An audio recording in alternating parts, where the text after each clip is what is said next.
Hello and welcome to the next lecture. So in this lecture we'll be covering in detail about something which we were repeatedly mentioning in the earlier lectures, which is about the environment, the importance of understanding the environment. So we will see the various ways in which the colonizers understood, or in some cases misunderstood, the environment and the connection between environment and diseases. So as I said, so this is very important because it is first of all important for survival, and then of course it is better to do this as good as possible in order to ensure maximum protection for the colonial personnel and their own commercial and political and military interests. And as I said, in any situation, knowledge bestows power. The more you know, the more you are in control of things. And so the challenge was to reduce the sphere of the unknown and expand the sphere of the known, so that parallelly reduces the level of insecurity in different senses and increases the level of security. And as can be expected, if someone is coming from a totally new place to a new area, so they come with all their own kinds of understandings, worldviews, categories of classifications, all that. And so naturally one would expect that when they saw things here, when they saw the new things, they tried to align it and see it in the light of what they already knew. KNEW, so the NEW knew was fitted into what they already knew, KNEW. So that's the kind of effort at universalist understanding, so fitting everything into already pre-known categories of classification. So that's one of the ways of handling the enormity of the totally new kinds of everything.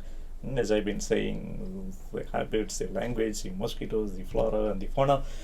And as also you can expect, so once they gain greater control, greater familiarity, one would expect their ideas also to keep changing, which is what happened. So therefore the kind of knowledge that comes out of all this is a complex product of complex interplay of scientific knowledge, all kinds of cultural biases, and also political power, as I keep reminding. So there was a huge asymmetry of relationships. So all of that so knowledge is not something that's very pure and unadulterated by all these other circumstances. Knowledge in all contexts is always affected by all these other factors.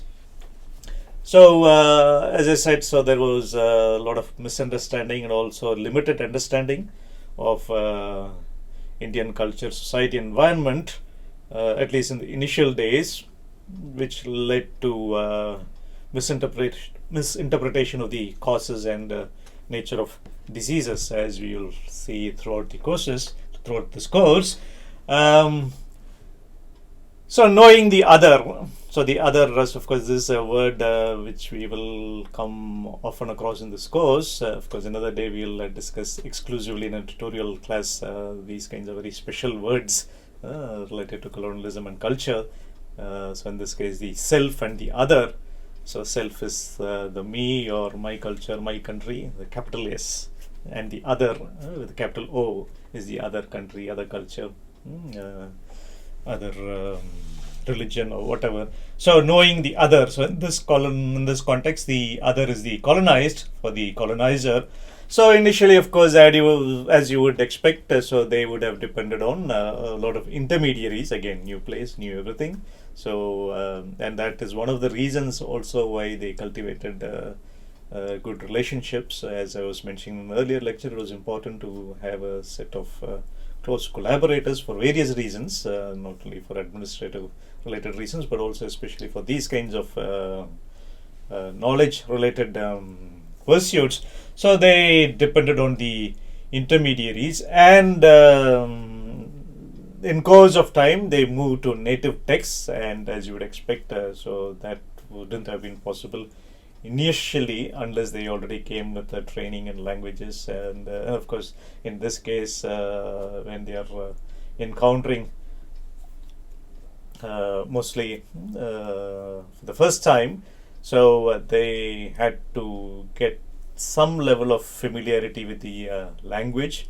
So initially they used intermediaries, what they called dubashis, people who can speak two languages, where the colonizers taught them some measure of English, and therefore they can, those dubashis straddle between their own language or languages, indigenous language and the English language, and they could interpret and help. So in course of time, the colonizers themselves learned the native language or languages to the extent that they were able to themselves go through the text, interpret them, come up with a lot of commentaries, and in course of time they ended up writing dictionaries from particular native language to English. So there's a lot of activity on the linguistic front, or what is also called philology. So once they had that kind of confidence to directly deal with the various texts, so they moved to that level. Of course, it's not that they totally jettisoned the various intermediaries and helpers, but this was an important transition. And finally, they also felt it's more secure to go even beyond the text. So, because sometimes the text may have wrong things or whatever is in the text, just because something is textual does not necessarily guarantee that is entirely factual. All kinds of wrong things, misconceptions may also have been textualized.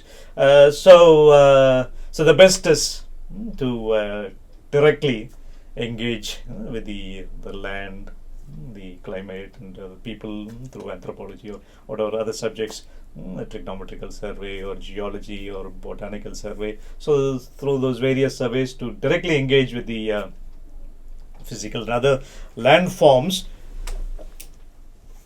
which gives a greater sense of security, and what you would expect security in terms of security of knowledge. Of course, there could be all kinds of mistakes happening because of their own tools and approaches, but at least they need not doubt any mischief on the part of the native intermediary or something wrong in the text. So that is, and one of the important forms of this kind of engagement is medical topography, which I had already referred to a couple of times in earlier lectures. So this produced surveys of the land, the environment, climate, population, and enormous data was collected on the happenings of disease incidence, and the rates of mortality, the kinds of diseases, morbidity, and also there was a very scientific mapping of particular sites and places. Say, for instance, the plains, the hills, and the kind of connection that those places had to particular forms of disease or health. For instance, the hill stations were supposed to be more salubrious, more health producing. So those kinds of reports, which as we will see would be useful in several ways. But in the process, they also ended up producing a lot of biased views about India, its people, and its environment, and they particularly spoke of the degenerative influence of environment on human habitations. So they saw, so in the Indian case, they saw the land is by and large tropical, because of course there are other places like the hill stations and other places which were not that tropical, but by and large India was identified as a tropical place, very hot, humid, and unhygienic land. And all of this, of course, so we have to keep in mind, all of this is, we are talking in the context of health and diseases. So there's a lot of reflection on how landforms and climatic factors were related to diseases, were very causative. And in this process, of course, as we know, colonialism happened in different parts of the world. So around this time, so they'd already gone to the Americas, to the especially to torrid places, tropical, similarly hot places like the West Indies. So kind of comparisons were made in how things were there and here, and also comparison between these kinds of torrid zones in which West Indies or India found itself. This kind of zone was compared to the temperate West, which is more cool, which therefore produces temperate consequences. So as we know, the English word temperate is not only in relation to climate, but also as other connotations. So temperate behavior, so not given to extremes. So those kinds of comparisons were made. So how was all this related to etiology? So etiology is a study of the cause of disease, causation of disease. So how were these, whatever we said now about landforms, were understood in terms of their causal effect with regard to disease. So here, so we will introduce a new term called environmental determinism. So as you can guess, so to put it in simple words, so the strong belief that the environment determines the state of health and disease. So diseases by and large come due to some kind of problem, alterations, peculiarities of the environment and its associated climate and weather patterns. And one of the theories that come under the broad paradigm of environmental determinism is the miasmatic theory. So whereby it was believed that most of the diseases were caused by the presence of miasmas, which were kind of unpleasant, unhealthy, noxious, vaporous presence in the atmosphere, and which was related to climatic factors like the heat and other things like marshiness, the sludge, the coming together of rain and mud, for instance, during flood seasons, and the rotting of plants. So it can be caused through various kinds of factors. So these things are supposed to produce those kinds of exhalations, the vaporous substances, the miasma, and diseases were attributed by and large, or at least many of the diseases were attributed to the presence of this miasma. And not only that, it's not just about the physical health. So climate was also held to influence people's behavior, their culture, their manners. So because of the particular places Indians found themselves, so they were considered to be generally having very bad habits like being dirty, unhygienic, and many of the religious and cultural practices like pilgrimages, say bathing on the banks of rivers, or taking holy dips during particular festivals, and the same water being used for different kinds of things, bathing, as well as sometimes the same water is also consumed as holy water. So these kinds of religious habits and practices were seen as promoters of disease. And of course also comparison was made between the kind of approach that Europeans have towards housing, towards settling. So they pointed to the better state of European settled areas within India as opposed to the Indian settlements in terms of street planning, the kind of buildings with proper ventilation, the drainage both inside the house and outside. On the other hand, Indian settlements were considered very haphazard, unplanned, and therefore ending as repositories of filth. And again, there's a connection to disease. So those held that these were again promoters of disease, and so Indians were blamed as being very reluctant towards town planning, proper planning, so leading to very uneven development. So in this way, so there was a lot of essentialism and stereotyping. Again, these are words which we will be discussing further in detail throughout the course, and especially during the tutorial on these kinds of culture related terms. So, but we anyway have to dwell a bit on what it means. So, essentialism is basically reducing a culture or a people or a country to a few essences. The kind of stereotyping. So, for instance, saying hostel students are always like this. Indians are always like this. Women are always like this. Girls are always like this. Teenagers are essentially this. That is a kind of essentializing. So, for instance, one of the standard essentialism is Indians are essentially otherworldly. They are more concerned about the other world, the next life, whereas it is left to the British, the Westerner, to worry about this world and explore its beauty and its benefits. So, so that is essentialism and stereotyping, and medical topography served as one of the channels through which a lot of essentialism happened. So, in fact, some of the medical topography reports spoke not just about landforms and climate and the connection of those, or even food habits to disease. They even felt free to comment about music. Say Bengali music is like the blaring of elephants, like some animals in distress.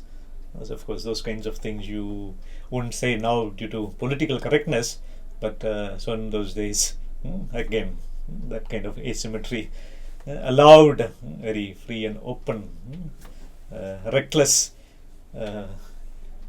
comments such as these. So, so medical topography, in the name of studying the land and climate and connection to disease, also ended up producing a lot of these stereotypes.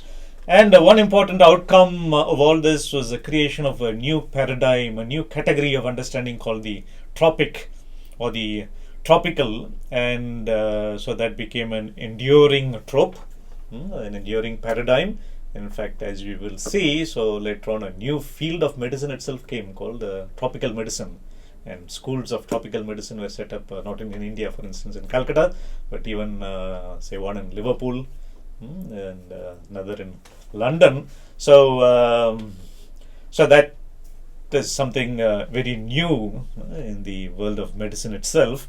That field of medicine, or more broadly, the paradigm of the tropical. And so, as I said, I was talking about the other. So there was the topic was seen as a big other, and with a lot of that otherness. And as I was mentioning earlier, so most of it is also developed from their initial encounters with places in the Americas or the West Indies, for instance. So those kinds of hot tropical areas were seen more as fitting for slavery and plantation rather than European settlement and normal agriculture. And so this is again, as we keep repeating, so these are not just very scientific, just merely scientific pronouncements, matters of knowledge. So they had a lot to add to the asymmetry, to the construction of the colonized in particular ways, even as they drew. They banked themselves on the advantages of the asymmetry, and some of these things continued to persist. The medical topography, as medical knowledge advanced, so people moved on to other ways of finding relationship between diseases and potential causes. So even the rest of the world moved in those directions. Medical topography persisted in spite of it being challenged in the Western world. So that's something we have to keep in mind. And considering all this, so there's a lot of concern about survival, about the British, the colonizers' own survival. So initially they saw the tropic or many places in India as very dangerous and not very suited for any kind of permanent settlement. Of course, coming and going for trade is one thing, but as far as the question of permanent settlement, so they were not very hopeful. They were very pessimistic, and all kinds of connections were being made between the heat and the particular parts or processes of the body. So, for instance, the secretion of the bile in the liver was supposed to be augmented according to the level of the temperature. The higher the temperature, the higher the secretion. So this excessive secretion can lead to all kinds of biliary disorders, and in fact it did happen. So they did notice a lot of biliary disorders among the Europeans. And so of course why it was not all that challenging to Indians, because of course it's the same human body, wherever it is, by and large is the same parts, the human anatomy, so the same bile, the same liver, but it was suggested that Indians had got acclimatized, used to over centuries of the secretion, so whereas the foreigners, people coming from far away, will be more vulnerable as opposed to Indians. Of course, we should notice that on the one hand, it was felt that Indians were acclimatized, but later you will also see on the other hand, the climate was also blamed to be rendering Indians very vulnerable. So that kind of paradox was there. But anyway, so in this case, I felt that the Europeans were more vulnerable, Indians better off because of long years of being used to the particular kind of climate and whatever secretions and other resultant processes. So in fact, the color of Indian skin was itself attributed to the very active secretion of the bile. So it's very active secretion, but not very pathological, not disease causing, because they are used to. So so it's not dangerous in terms of disease causation, but the skin color can be attributed to this. And based on these and several other factors, so they felt so there was there were clear differences in the constitution of the people based on this constitution, in the sense constitutional difference. It's not like the constitution of Britain or constitution of US or the Indian constitution, that written document which is used to run the state. So here constitution is the bodily constitution. So they felt so there was a clear difference in the bodily constitution based on race. So that's one of the ways in which race as a category also gains greater foothold. So there was clear constitutional differences between people of different lands and different races, and therefore there were limitations on the survival of a particular race in a totally alien land. So in this case, the survival of the British was a question mark here. And also this kind of a view, this kind of pessimistic view, gained a greater credence because of the number of deaths and the levels of sickness. In fact, at sometimes there were more death of the colonizers, the British, through disease than through military or other causes of dying through enemies' hands. But as we will see, all of these changed in course of time, because as I said, of course we can apply the same logic that they apply to Indians. So in course of time, so by the same logic of acclimatizing, of course it's not like they have been there for too many years, but as they were trying with plants and certain other things, so this acclimatizing was a very important element in colonial science generally. So trying to make something which comes from a totally different climatic environmental situation to grow, to adapt in a particular place. Particularly this was very common in the world of botany. So many plants which were particularly commercially important, so were brought from alien lands and acclimatized. And so just as they said that Indians were less vulnerable because of being used to, so maybe a little bit of that may apply to the newcomers also over a period of time. So the level of morbidity and mortality could be reduced, but more than that, because as I said, so in the Indian case there's an advantage of that having been developed over centuries. But so in this case, in the case of people coming from outside, so more than the adaptability which was still there, more than that was the kind of advancements in medicine, the other fields, finding new ways of adjusting to the food, the drinking habits, could enable them to survive better. So bring down that mortality and morbidity rates that's why I keep repeating. So the more you know, the more you are in control of things. So the more knowledge you acquire related to these kinds of connections between particular effects of climatic factors, so the more you're in a position to adapt in spite of the initial misgivings, in spite of all the initial pessimism. So of course, now we know in retrospect it's not that the British ran away, so they though didn't end up as a settler colony, but they did stay here for more than 2 centuries. So all of this, that's why, so these were initial misgivings, initial pessimism, so that's so we should keep that in mind. So how did all this change? And of course the key thing is knowledge as always, and so how they used the knowledge and how they overcame this, and not only stayed back, did more commerce, but also came to control the land, rule over it, and not only that, they took the charge of taking care of Indians' own health, however half-heartedly, however reluctant to spend, for good or bad.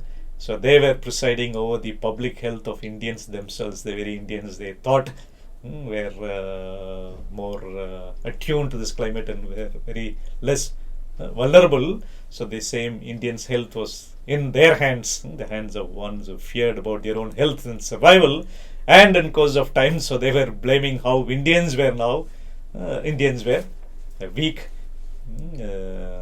victims of climate, and how they have shown great resilience in going all around the world, whereas Indians are victims of their own climate, the torridness and all that. So that will be an important theme throughout this course, and we will continue them in the future lectures. So that's it for now in this lecture. See you again in the next one. Bye bye.